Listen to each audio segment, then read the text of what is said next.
Welcome to A Conversation with History. I'm Harry Kreisler of the Institute of International Studies. Our guest today is David Pierpont Gardner. For 40 years, Dr. Gardner has set a standard of excellence for leadership in higher education and in the nonprofit sector. He received his PhD from the University of California at Berkeley in 1966. His dissertation, The California Oath Controversy, was published by the University of California Press in 1967. Dr. Gardner was president of the University of Utah and professor of education there from 1973 to 1983. He was president of the University of California and professor of higher education at its Berkeley campus from 1983 to 1992. From 1993 to the present, he has been president of the William and Flora Hewlett Foundation. In 1983, he chaired the U.S. Department of Education's Commission on Excellence in Education, which produced the seminal report, A Nation at Risk. Dr. Gardner, welcome back to Berkeley. Harry, thank you. I'm very happy to be with you this morning. Were you raised in Berkeley? Well, I was just raised up the street, and I was born down the street, Alta Bates Hospital, and attended the Berkeley Public Schools and was raised here, yes. Did you ever imagine that you would come back and head the big campus in the city? Actually, I was amazed that I was admitted as a freshman student. What did your parents do? My father was a civil servant with the Farm Credit Administration and Federal Land Banks, programs of the New Deal in the 1930s, and was resident here in Berkeley for all of his professional life. And growing up near the campus, was it a real presence in your life, even as a young person? Well, it was a tangible presence, a really daily presence, because most of my friends' fathers or mothers were professors or administrators at the university.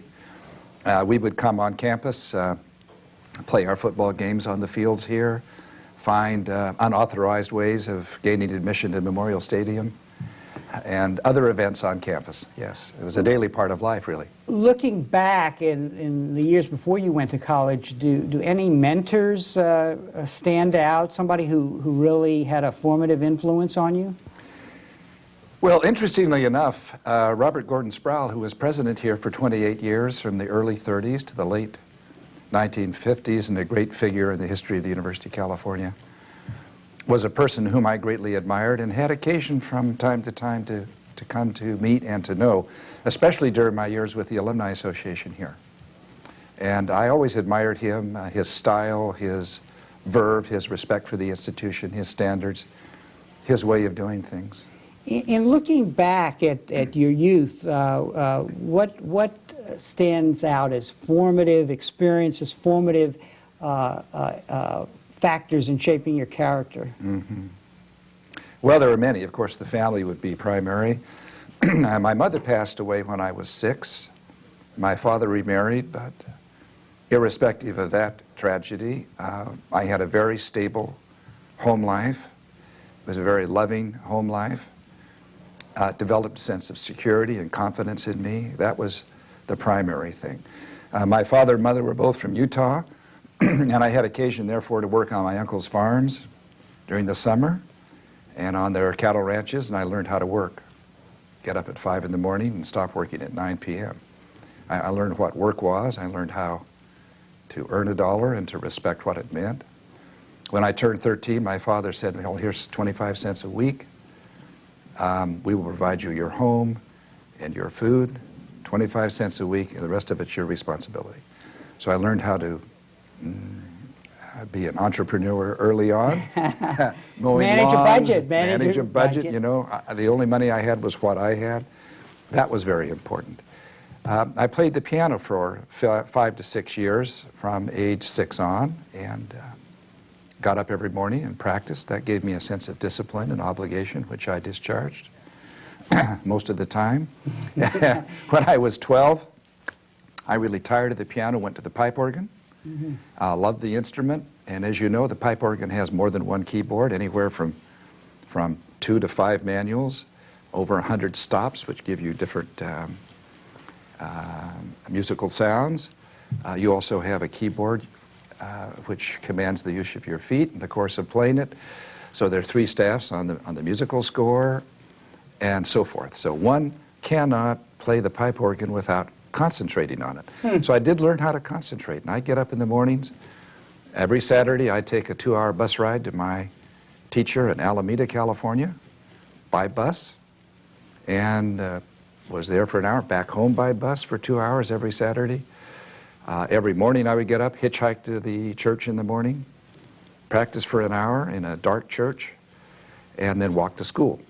And those experiences, working on my uncle's farms and ranches, my music, my work at home, buttressed by the love and security of my family, gave me a leg up, as it were, with respect to many of those same traits later on that helped me with my professional as well as my personal lives. It sounds like this organ was the management of a complex system at a very, At an early age. at a very early I hadn't fully realized it, but it was. Yeah. Was your Mormon religion important in forging your character, and in what ways? Well, I was born into the Mormon Church. My great-grandfathers and their families came across the plains with Brigham Young in 1847. So it's been a part of my life and part of my family's life for as long as I can remember. The values that are reflected in the Mormon religion are in many respects contemporary, but at the root, 20th century rural values in American life. Values and respect for hard work, for meeting one's obligations, for being responsible for one's own behavior, for valuing education, for valuing the family, for a sense of responsibility to the larger community, and so forth. And these are traits, qualities, and values that were imbued in me from my first recollections and have carried through in terms of all of my work and all of my professional activities as well as my personal life, yeah. Was it hard being a Mormon in Berkeley, growing up as a young person? Well, it was only hard if you were not confident about your beliefs. Then it would be extremely difficult. For example, we don't drink liquor, okay, or wine or alcoholic beverages. All my friends did, and I was pressured to do so. We don't smoke, and all my friends did, and I was pressured to do so, and I didn't. And I had to decide early on, therefore, Harry, whether I was going to live by my principles or adjust them when it was convenient to do so. And I decided, look, I can't live two ways. I've got to be one way or the other. And I decided, well, those are my beliefs, and other people are going to have to either respect them or choose not to. That was their decision, not mine. And so that's how I was, and I was reinforced in that, actually, by my friends who would have been greatly disappointed if I'd been breaching my own beliefs, even though they made a surface effort to persuade me to do so. And your leadership started to be manifested early. You were a class president in... Well, it started earlier than I have any reason to suppose that it should have. I was president of my junior high school here, and at Berkeley High School, president of my junior class, and then president of the student body. So I did not find that living by my beliefs, even though we're contrary to the behavior of most of my friends, whose own behavior had nothing to do with my love and respect for them, certainly didn't harm me in terms of my opportunities. And that was an early lesson that I took to heart. You went on to get your BA at Brigham Young. Brigham Young University, and yes. And then your doctorate at Berkeley. My master's and PhD here at Berkeley, yes. And tell us a little about your dissertation research. You did a dissertation on the California oath controversy, which was published by the University of California Press. Yes. Well, between the years 1949 and 1952, the University of California was torn apart by a controversy over a loyalty oath that was required to be signed by every member of the staff and faculty as a condition of employment or continuing employment. And this was a wrenching experience for the University of California. And the feelings that it engendered and the issues that it gave life to and the sense of divisiveness that it created within the University of California during those years persisted for many years thereafter.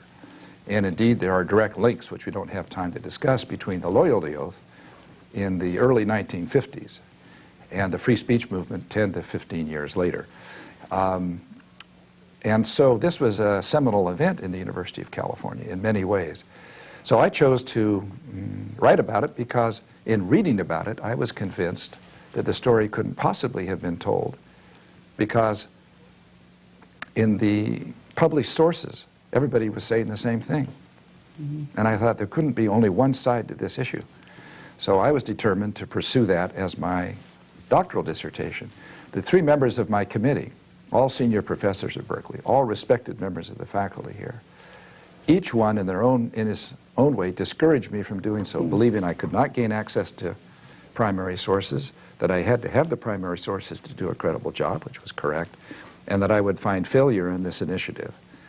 Well, they knew a lot more about it than I did, and if I knew as much as they did, I probably would not have started this research. So there's something to be said for ignorance.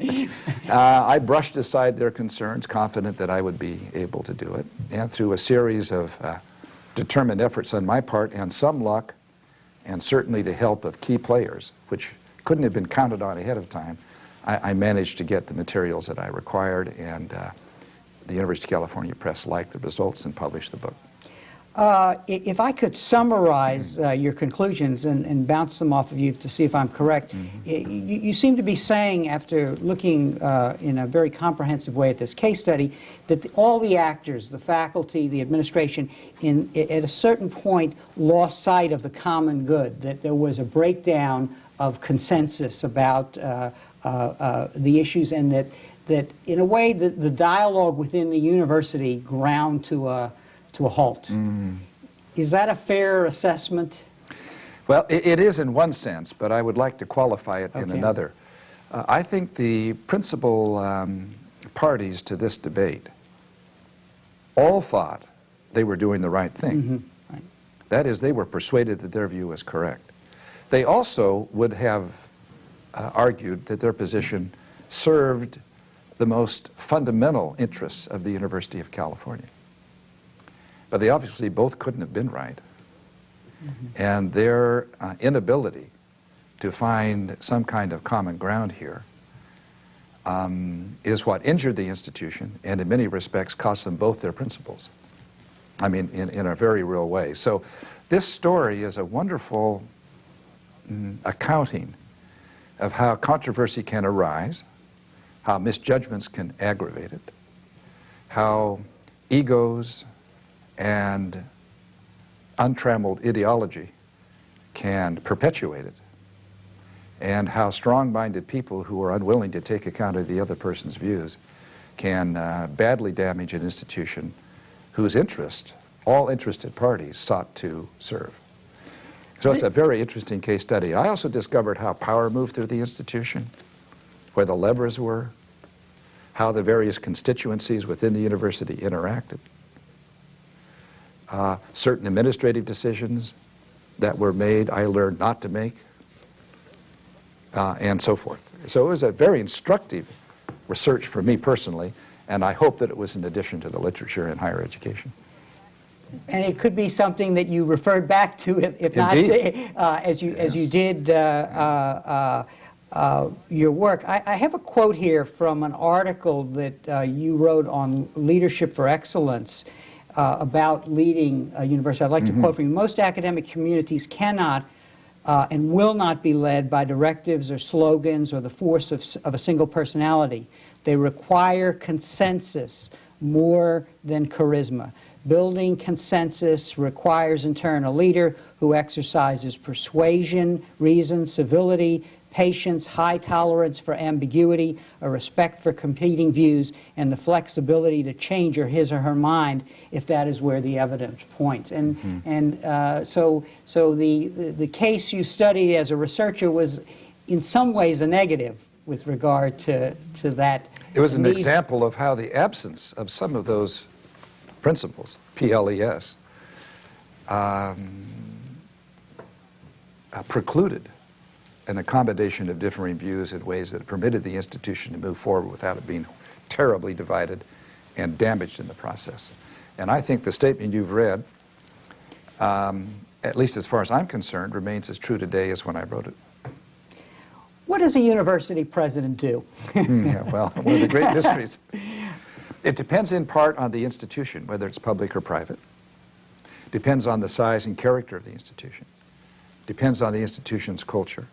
Depends on whether it's a single campus or multi-campuses, such as the University of California. depends on the state in which it's located, where it's located. Is it in the state capital or in a rural community? So it's very hard to generalize, but I'll try and do so.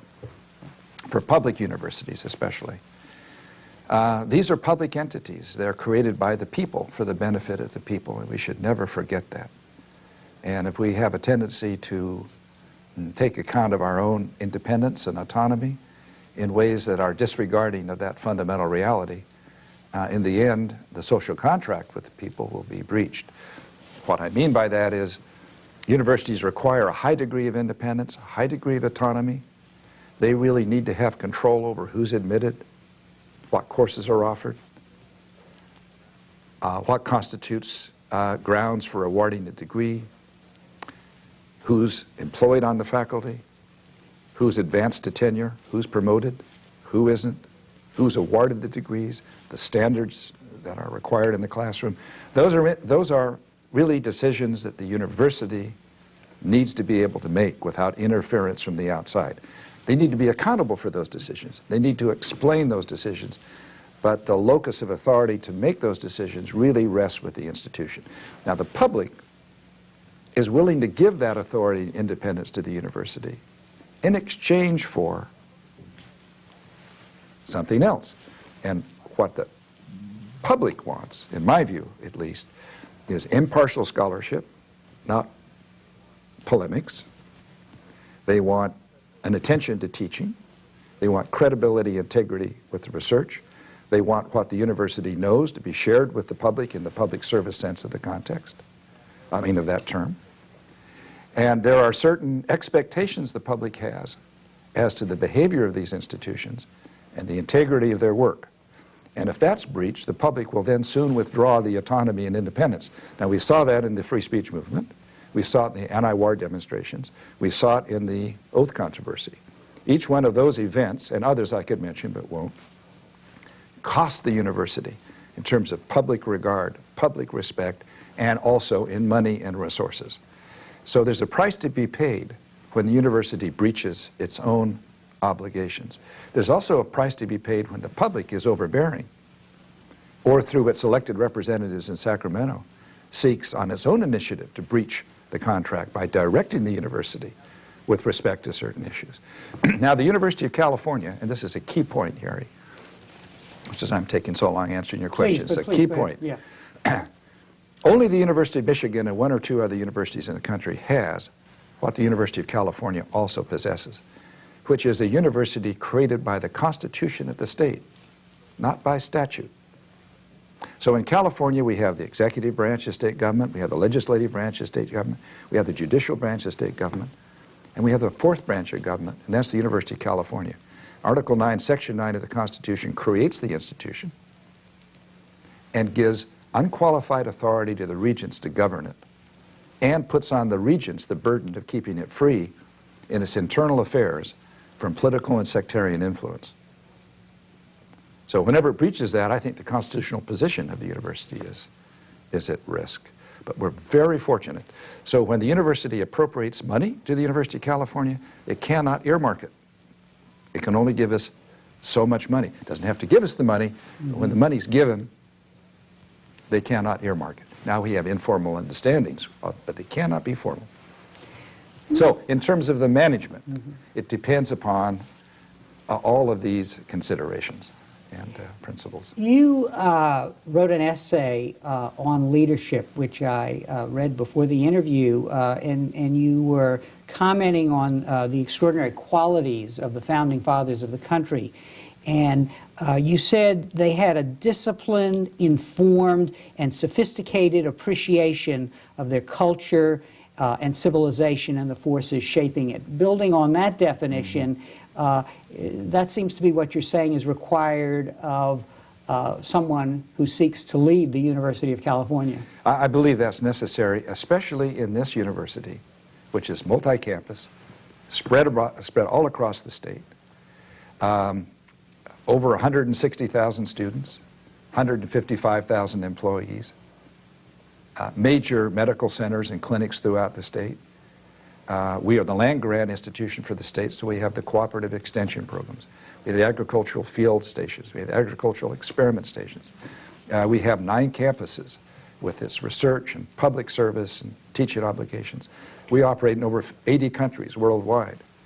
We have nearly as many ships out of the Scripps Institution of Oceanography at work as most countries have in their navies. I mean, it's a huge enterprise.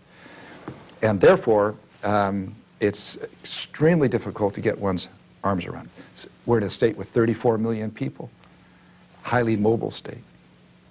Mobility and rootlessness is a way of life. So how do you get stability of support out of that? Divided on ethnic grounds, divided on socioeconomic grounds, divided on racial grounds, divided on geographic grounds.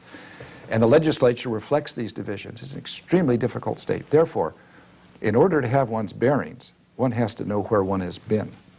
Knowing about the oath, knowing about the free speech movement, knowing about the faculty revolt in the late 1990s that gave rise to the Academic Senate, knowing how this university was founded and the expectations that were created in the mid-19th century, which really gave life to the culture of this place, are really essential. And people who come in here who don't have an acquaintance of that history and those values and that culture have a tough time.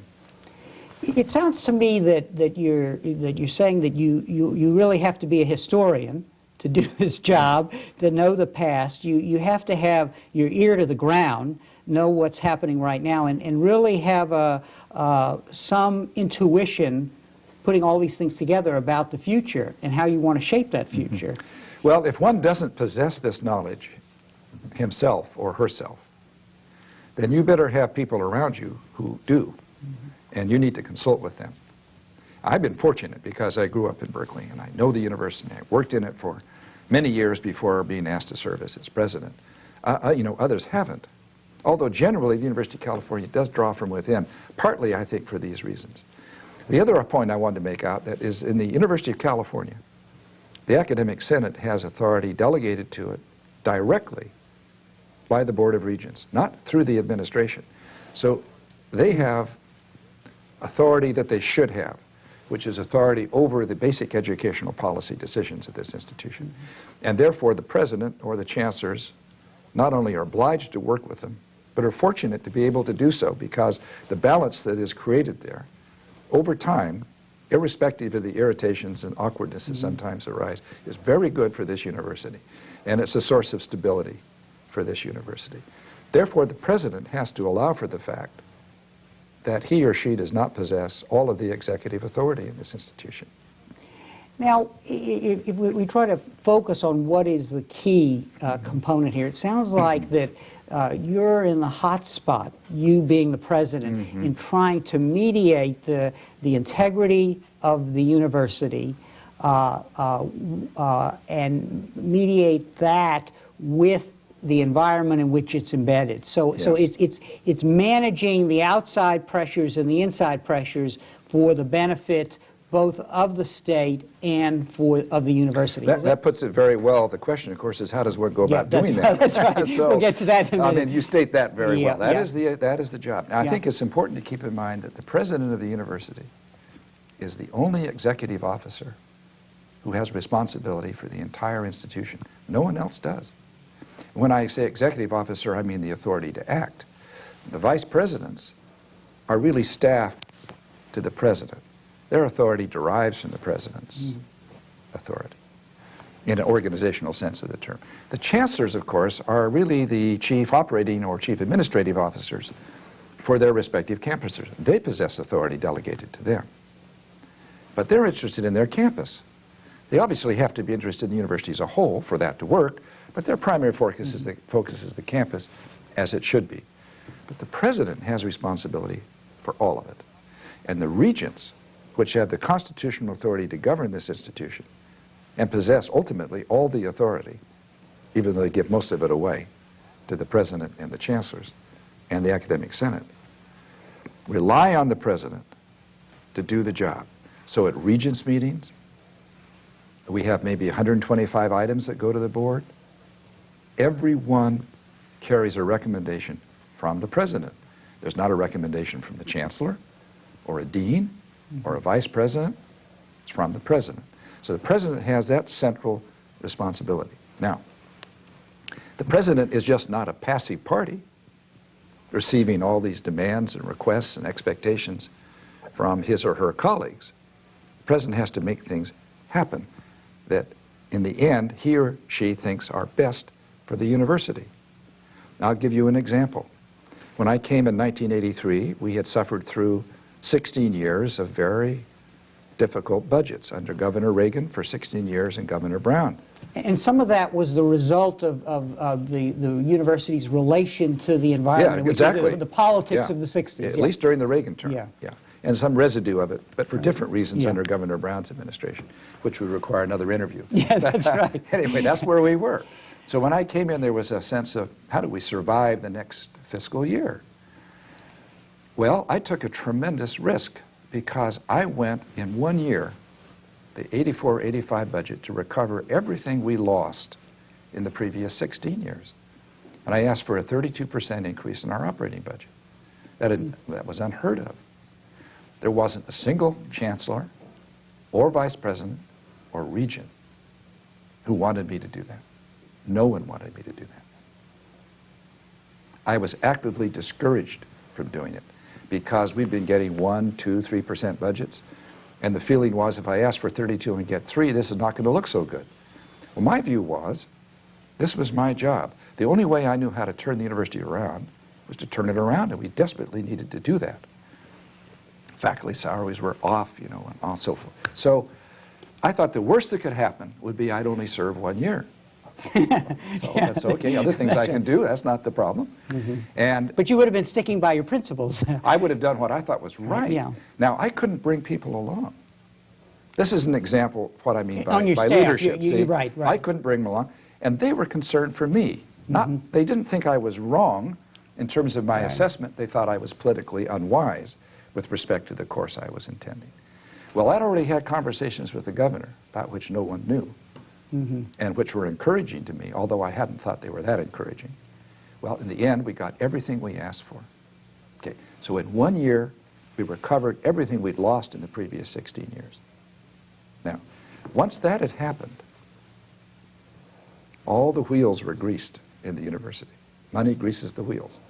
And it made it much easier for me then to be a more proactive leader than just a mediator, although you do a lot of that too.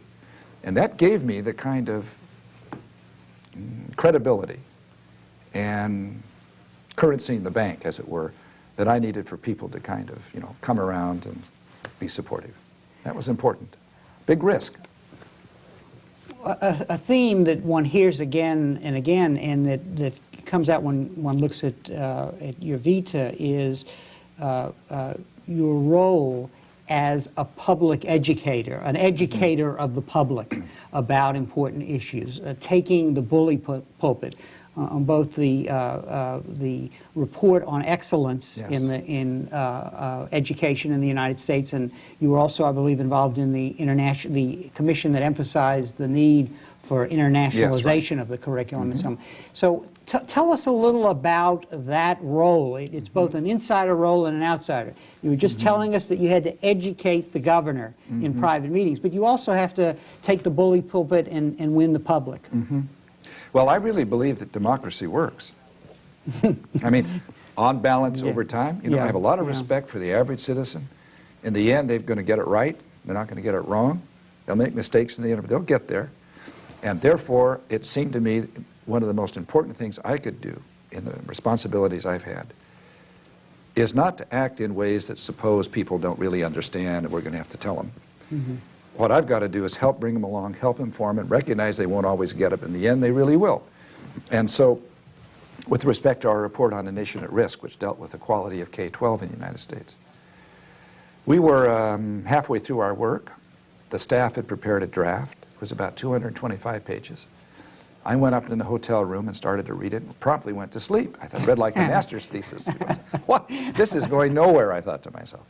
So I got together with Glenn Seaborg from Berkeley, who was on our commission, and Bill Baker, head of AT&T Labs, Governor Quee from Minnesota, Jerry Holton from Harvard, and some others.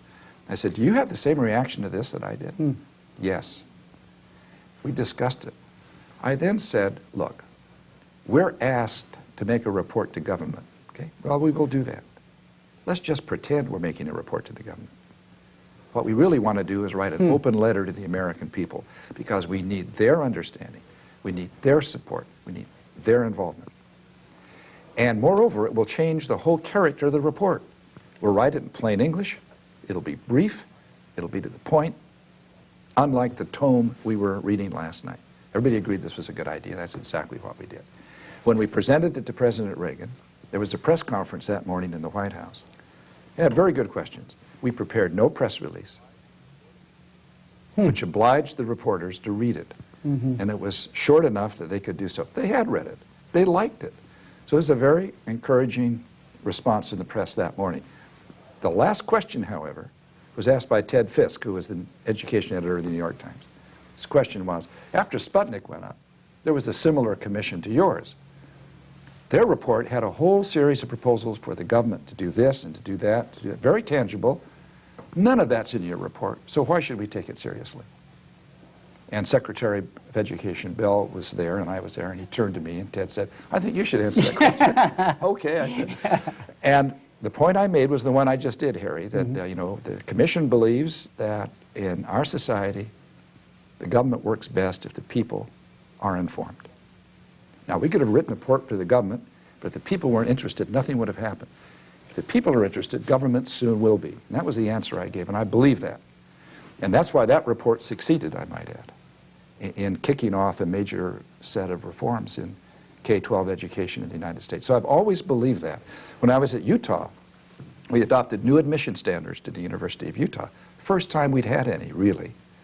And we put them in a full-page ad in the state's major newspaper Sunday morning. Our alumni paid for it, spelling it out, why we were doing it, why we wanted 4 years of English, what we meant by English, and so forth. Teachers put that up on their doors all across the state in their classrooms. Superintendents reinforced this. And I've always believed, therefore, that if you go to the people in the end, you're going to be much further ahead than trying to do it outside of their purview. Let's talk about two issues that really reflect the changing environment of the university where this kind of leadership is required. One is the changing source of funding for the university, the decline in state funding and federal funding, the end of the Cold War, the availability of private money to conduct its own research, to support research in the university. What are the issues there for a president of a university as he tries to protect the integrity of the university, but also respond to the changing environment? My experience in Sacramento was that there were two overriding considerations on the part of legislators. And this states it a bit baldly, and boldly, but that's really what it was, some notable exceptions. They wanted to keep student fees low, and they wanted all eligible students admitted. Now, what happened to them after they were admitted was of less consequence to them. They wanted to be able to go home to their districts, I can understand this, and tell their constituencies that they had kept the fees down and every eligible student from their district was enrolled who wanted to be. So it's the university that has to keep the standards up. Others aren't going to do that. We have to keep it up. That's the first point. So there's an inherent conflict, in some respects, between the university's sense of its own responsibility here and the sense of responsibility legislators have. That's the first point I think we have to keep in mind. So the president and those who work with the president have the obligation to try and bridge that natural difference in terms of their respective sense of obligation. That's important. How do you give them the opportunity to help you without appearing to be violating those issues that they think are important to their constituents? Not to confront them. How do you make it easy for them to help you? That's the important. So you work together, not at odds with them. Secondly, universities, frankly, have been losing ground the last several years to other social priorities. The construction and administration of prisons, the percentage of the population on welfare, the cost of providing health care to indigents and others who need it and can't afford it, and the schools, especially because of the protection K-12 and the community colleges have in the state constitution through a proposition several years ago enacted by the people. So Our share of the state budget has been in decline for years.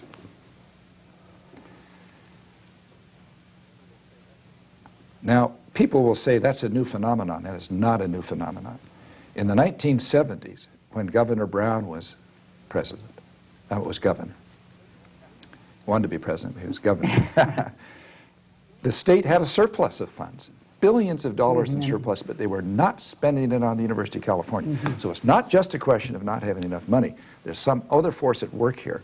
And the fact is, we've been losing ground in terms of the elected public officials' sense of their responsibility and the importunings of other parts of our society for public monies and the desire of people not to pay any more taxes. So there we are. Now, the tendency, therefore, is either to make administrative decisions that are expected to be short-term but tend to become long-term. The tendency is to allow the student-faculty ratio to slip a little, to defer maintenance on buildings, to leave some faculty positions vacant, to reduce the cost of the administration of the university, to try and increase private support. I've raised a lot of money in my life, and I can tell you the people who give money to the University of California or any other university give it for reasons unrelated to what the state will pay for. And if you ask them to pay for what the state has paid for, but won't now, they won't do it. They'll say, I already pay my taxes. This is to help improve the place, not supplant state funds. I already pay my taxes. So that's not an answer. So unless you allow the quality of the place to kind of go down, or you're not able to persuade the legislature, then you're left with increasing fees and tuitions, or curtailing enrollment. And my own view is the state's about there, and they're going to have to deal with that fundamental issue as we move into the next century. And that, as you just said, is a real problem for the legislators. Well, it's a tremendous problem. Yeah. They won't want to admit they've done it, so there ought to be some other way of dealing with it. What about the other issue that arose during your tenure and is still of great concern is the whole question of dealing with diversity of the population in California? Preserving the quality of the institution, but also responding to where the students will be coming from. I'm very proud of the progress we made while I was president, even though we followed policies that some people now prefer to fault. I'd hate to think where we'd be if we hadn't followed those policies. And I refer to affirmative action policies. And by affirmative action policies, I don't mean by that what some other people allege it means. What I mean is that we make a determined effort to increase the pool of historically underrepresented minorities who are eligible out of high school. So we work with the high schools, we work with the middle schools of the state, trying to identify promising young people, making sure they take the courses they need, and not by inadvertence fail to do so, that they attain at levels that permit them to become eligible for the university, to give them a sense that there's a future for them, work with them as best we can, okay? That we take account of any number of issues other than merely grade point average, courses in high school, and test score. No university in the United States admits only on the basis of those academically objective criteria. No one does.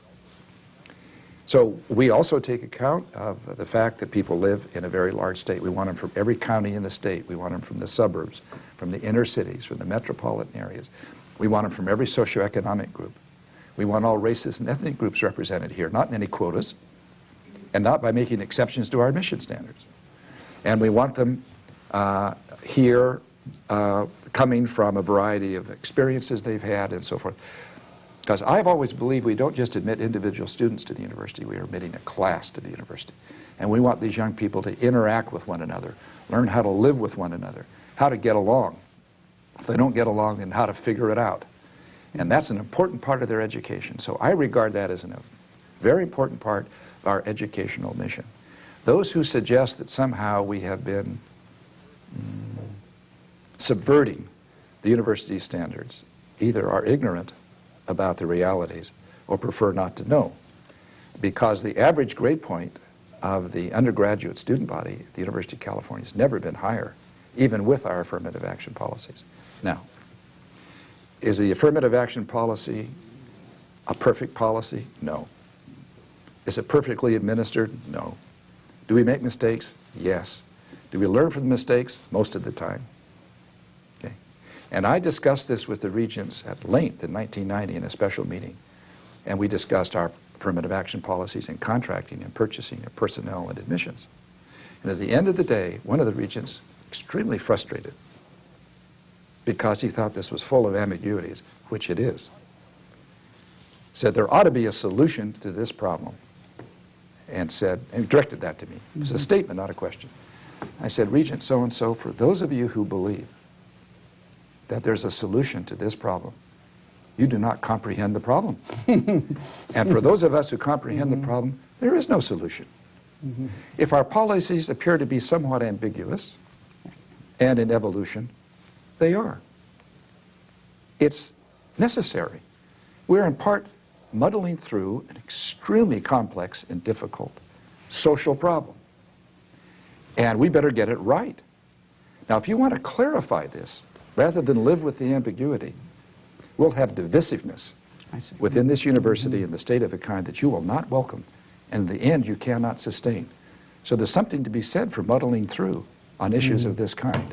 Well, in 1990, they agreed to it. 1995, they weren't willing to muddle through. But we haven't seen the end of that either. Now, do I believe in absolute preferences? I do not. And where I noticed in the University of California that a person, because of reasons of their race or color, were being admitted, for that reason alone, we stopped it. It was only part of a mosaic. But at least we had a more diverse student body than I think, generally speaking, we're most likely to get today under the present policies. As I listen to describe the complexity of public education, winning over the various constituents, I certainly am managing your own staff. I certainly am glad you played that pipe organ back in Berkeley. Yeah. I want to draw on the fact that you've out of the university. But while you were in the university, you helped forge this report on the quality of K through 12. Yes. To ask you about this dilemma that we have, there has been improvement. Do you think there has been enough improvement? And what is our society to do about the fact that if enough resources and talent don't go into that area, that the university won't have the pool to draw on? I was in a meeting with President Bush before the Governor's Conference on Education in the late 1980s. He was getting briefed on this. I was one of several who were asked to meet with him. The person who was there said, well, what's needed, Mr. President, is more money. He almost went through the ceiling. He said, I don't want to hear about more money. I don't want to hear about it.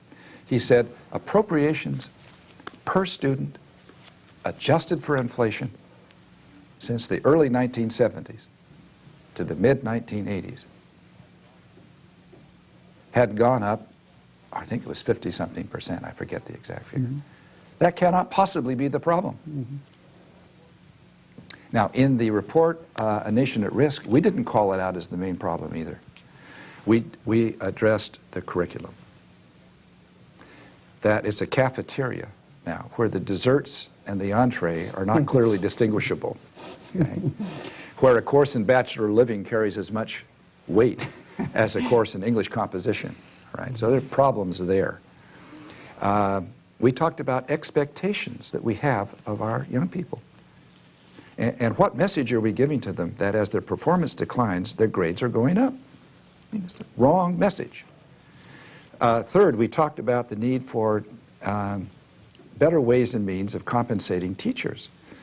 In higher education, you know, we have a salary scale for those teaching in the business school, different one for those in the medical school, different one for those who are teaching in veterinary medicine, than we do for most of the rest of the university. And if we didn't, we wouldn't have a medical school. We wouldn't have a business school. That's the real world. And the schools don't do that. Moreover, in the universities, tenure really has to be earned, whereas in the schools, by and large, it tends to be a function of years of service. So there are things there that we proposed, and those were not welcomed by the teachers' unions, so it was awkward. Then we laid out what we thought the government ought to be doing. Now, the reason I mention that is that most of the conversation about school reform gets down to money, whereas I think there are a lot of issues besides money, besides money, that really need to be addressed. I think we've made quite a bit of progress in terms of what students are now studying in high school today compared with what they were studying in the early 1980s. Dramatic increases in the number of students that are taking the core courses, as we've referred to them, in a nation at risk. There's a richer flow of students from the universities into teaching than there was before. There's more teacher development. Teacher salaries are up as they need to be. But we were years going down, and we're going to be years going back up. We just have to be patient, but keep at it. Looking back at your life, Dr. Gardner, what lessons might students draw from your career about leadership in the university or elsewhere, and about preparing to assume those kind of roles? Well, I think one really must learn how to work. I don't mean casually or erratically or sporadically, but what concentrated, hard intellectual work requires. And you tend to get that when you're young, not older. You build that step by step, whether it's working thinning sugar beets in the western Utah desert as I did with a short hoe, or cleaning the weeds out of the irrigation ditch, or running the cattle for days on end.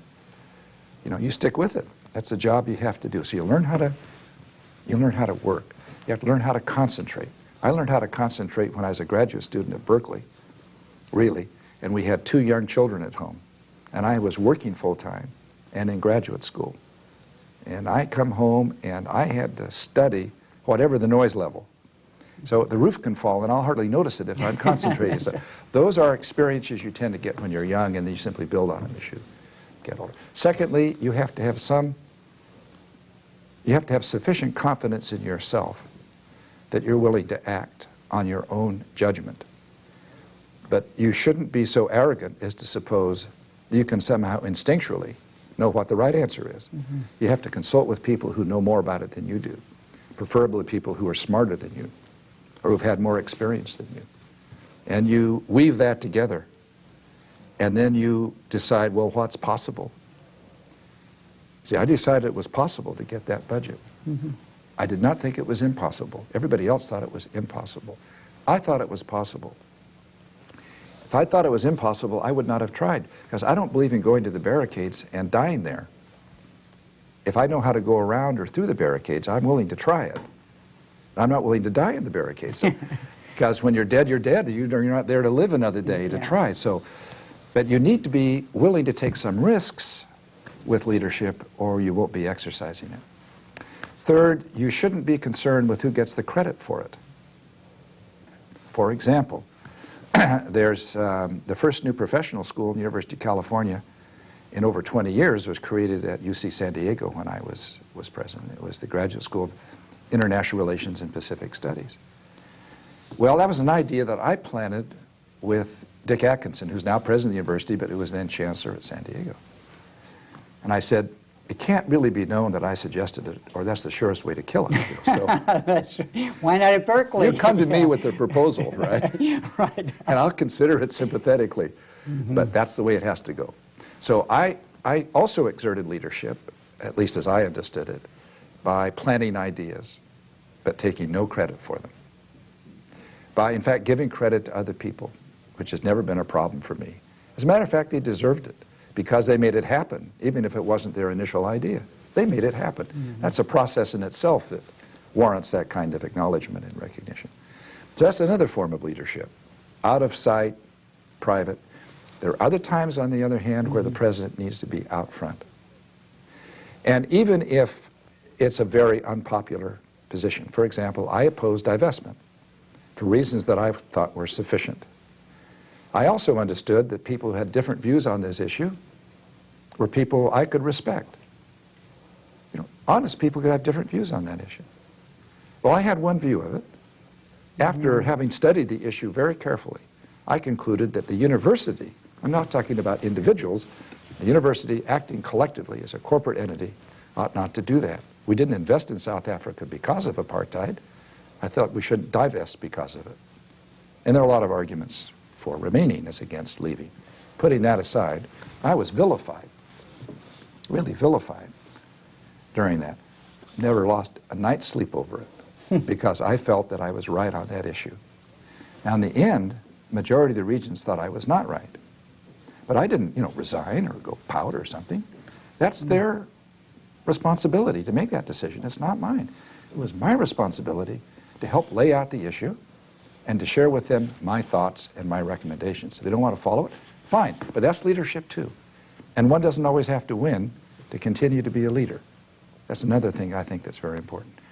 Also, I think one has to be quite prepared to walk away from this position anytime without a sense of either having been pushed out or having failed. And if you want this position more than anything else, you'll make compromises that you really shouldn't. And I've seen that happen many, many times. So these are just a few ideas. Yeah, very helpful, I think. One final question then. What do you see as the university's role in giving something to students that further the values by which they might assume leadership in the future? What is the university's role as a moral educator? Well, I think we should oblige them to deal with the issues intelligently. I think we failed in that during the divestment issue, for example. By divestment, I mean people asking us to sell university investments in companies doing business in South Africa. Okay. We failed the students in that, in my view, because we allowed the political rhetoric to dominate the debate. And the political rhetoric was, in effect, a bumper sticker approach to the issue.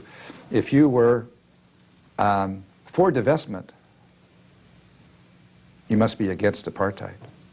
If you're against a divestment, you must be for apartheid. The kind of simplistic bumper sticker approach to issues. It was our obligation, I think we fell short, to force the students who think this is a simple issue to confront its complexity.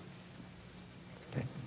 I think in the free speech movement, whatever meritorious outcomes may have arisen from that in terms of openness and access to political views on campus and so forth, there was a downside. And we don't hear about that very much. And the downside was there's in many respects less tolerance rather than more tolerance for contrary opinions, at least openly expressed. And it gave rise to what's called the political correctness view, which some people say have always existed and others think have not. My own view is that we shouldn't allow the students to get away with that, even if we're at the center of their animosity. And in that sense, that's an affirmative moral obligation the university has. And if we fail in that, what have we succeeded in? And when we have debates and people get shouted down, that bothers me very much.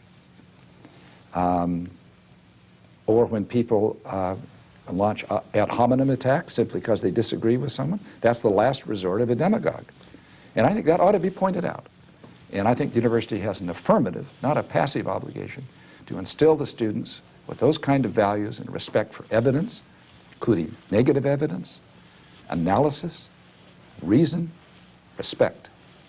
And I think on any issue, those ought to be brought to bear, and I think American universities do less well in that arena than they did several decades ago, and I hope we recapture it. Dr. Gardner, thank you very much for taking time to walk us through this extraordinary career from kid in Berkeley to president of the University of California. Thank you. I've enjoyed our visit very much, Harry. Thank you. Thank you. And thank you very much for joining us for this conversation with history.